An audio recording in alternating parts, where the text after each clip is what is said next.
O índio não sabe nem o que é elefante, zebra, né, girafa. Muitas vezes eles vão aprendendo os modos de vida que não são deles. O conteúdo ele vem de uma forma bem distante da realidade do aluno da Amazônia.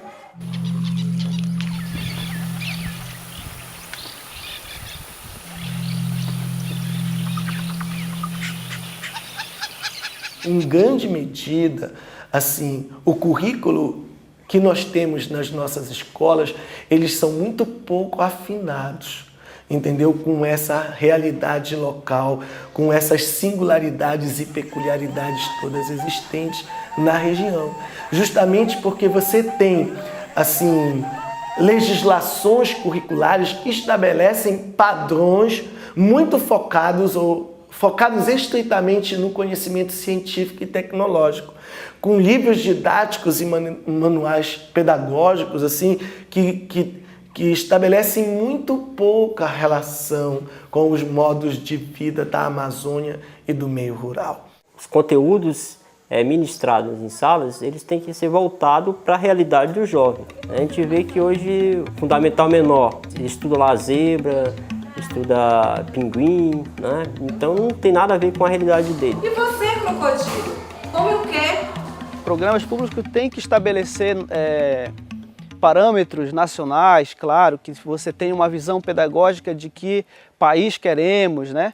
De que cidadão brasileiro queremos, mas essa perspectiva tem que compreender não o cidadão brasileiro, mas os cidadãos brasileiros, vivendo em diversas realidades, com culturas diferentes, e você tem que criar condições para que esses parâmetros se adequem nas realidades regionais.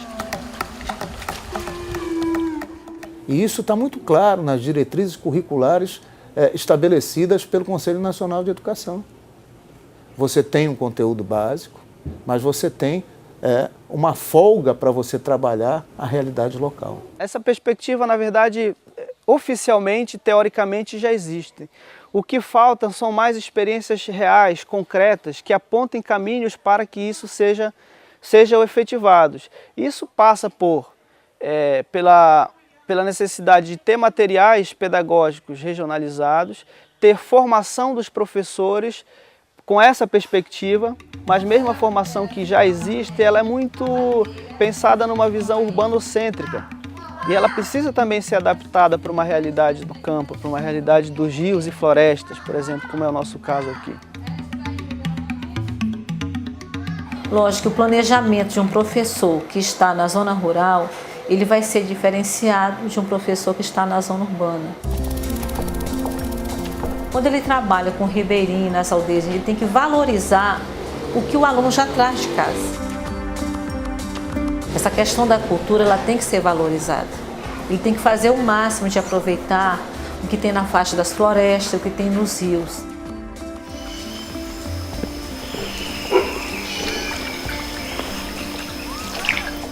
Todas as ilhas, as escolas das ilhas, nós trabalhamos com projetos, junto com o nosso plano de ensino.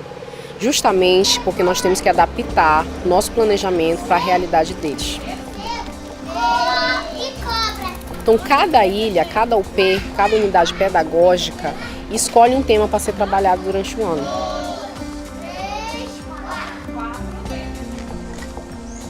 Trabalhamos o cacau, desenvolvimento sustentável. E esse ano nós escolhemos trabalhar valores, justamente porque nós observamos que há necessidade de fazer esse trabalho aqui.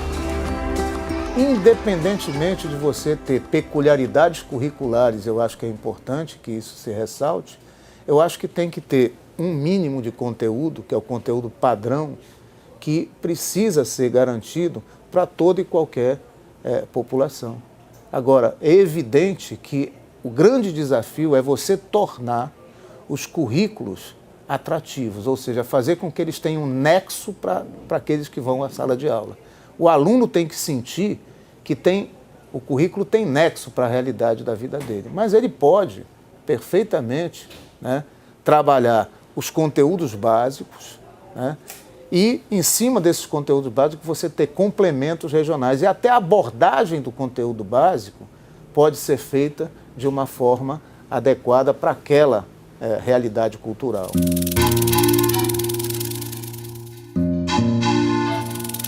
Então a gente acrescenta, vamos dizer, em história, assuntos que são mais da região deles. Sorvete de cacau, sorvete de açaí.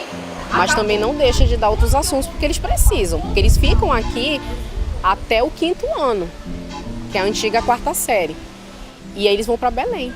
Então eles precisam ser preparados para isso também. Porque lá em Belém eles não vão trabalhar essa realidade deles. Então nós temos que trabalhar a realidade e trabalhar o conteúdo que eles vão precisar. Para nós é um quebra-cabeça, né? Primeiro porque o comando é o que vem de lá, é o livro que vem do MEC. A gente tira aquele conteúdo e adequa à nossa realidade. Como falamos em história, nós levamos a história mais para a realidade do nosso povo.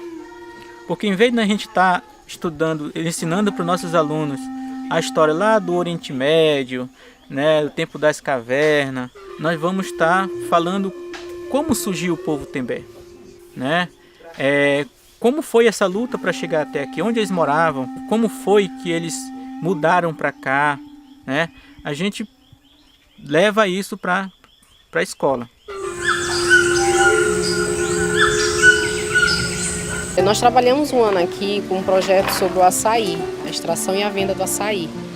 E dentro desse projeto a gente adaptava conteúdos como a subtração, a soma, a multiplicação para essa realidade deles, utilizando o açaí. Aí a gente chega em ciências, vamos falar um pouquinho sobre as vitaminas. A gente fala sobre as vitaminas das frutas que eles são acostumados aqui da região, mas também não deixa de falar das outras frutas. Mas a gente parte disso, primeiro do conhecimento deles, para depois a gente chegar num conhecimento mais aprofundado sobre outros assuntos.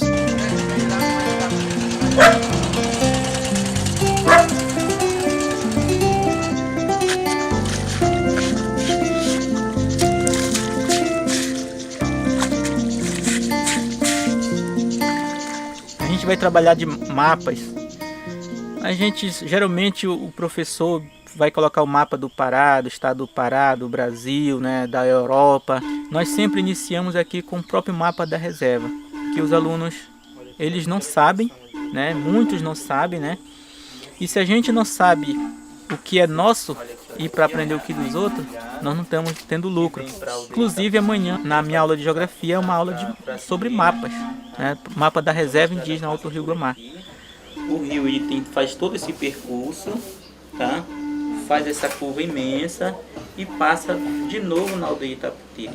A gente não vai para a escola para aprender só o que sabe, entendeu? Mas a gente também não pode ir para a escola para a gente desconhecer aquilo que nós somos, entendeu? Aquilo que nós sabemos. O que o robô tá fazendo? Nós precisamos de material específico, porque se a gente tem nosso próprio material específico, nós não vamos estar sempre pedindo um livro do MEC, né, e batendo cabeça para adequar um ou outro. Certo que nós também não vamos deixar de conhecer a realidade do povo lá fora, porque nós não vamos ficar presos só aqui dentro, mas nós vamos adequar as duas realidades. Essa aldeia aqui é a aldeia Frasqueira, daqui Itaputiri, Dauaruhu e Zauaruhu, aldeia do Tchuendo. A gente acredita que é possível fazer uma associação entre as duas coisas, mas que um conhecimento com significado, enraizado realmente, ele pode ser mais rico e mais produtivo se a criança aprende a partir do universo simbólico que ela tem. Toda criança daqui sabe as lendas, as histórias, os mitos, começa a vida pulando no rio, indo aprender a pescar com seu pai, aprendendo a ir na floresta, sabendo que tipos de árvores que existem, que frutas que são produzidas, como é que é o trabalho da agricultura familiar. Então a escola tem que compreender-se dentro dessa perspectiva do território e da vida que acontece nesse território.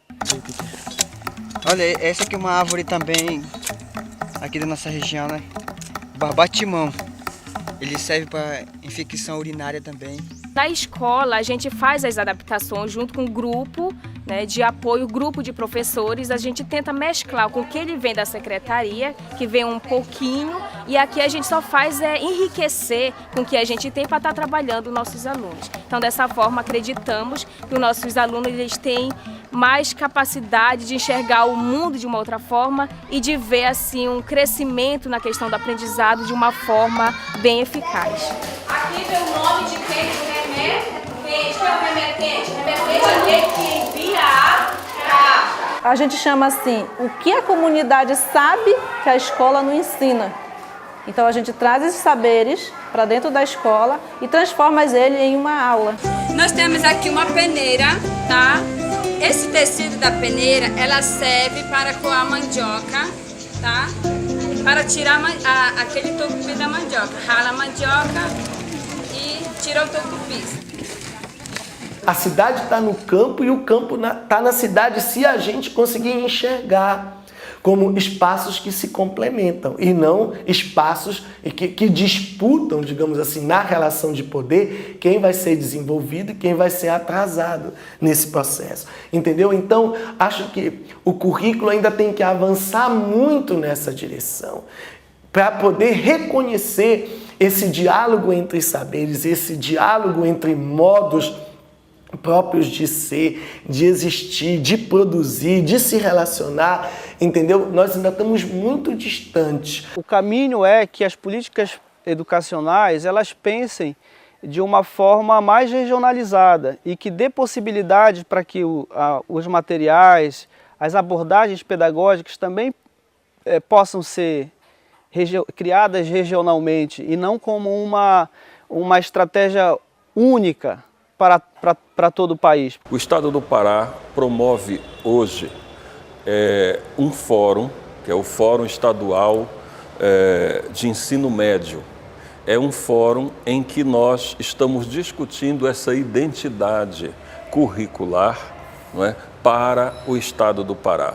Obviamente, considerando as orientações nacionais, mas como uma forma de nós integrarmos sistematicamente e normatizadamente por via do Conselho Estadual de Educação essas orientações para os diferentes segmentos escolares que nós temos, tais como educação escolar indígena, quilombola, educação do campo, escola ribeirinha, educação prisional, educação de jovens e adultos, que são multifacetas e, eu diria, importantíssimas, tanto do ponto de vista social, de reconhecimento dessas expressões, como do ponto de vista de inclusão dessas pessoas, até como força produtiva para o nosso Estado.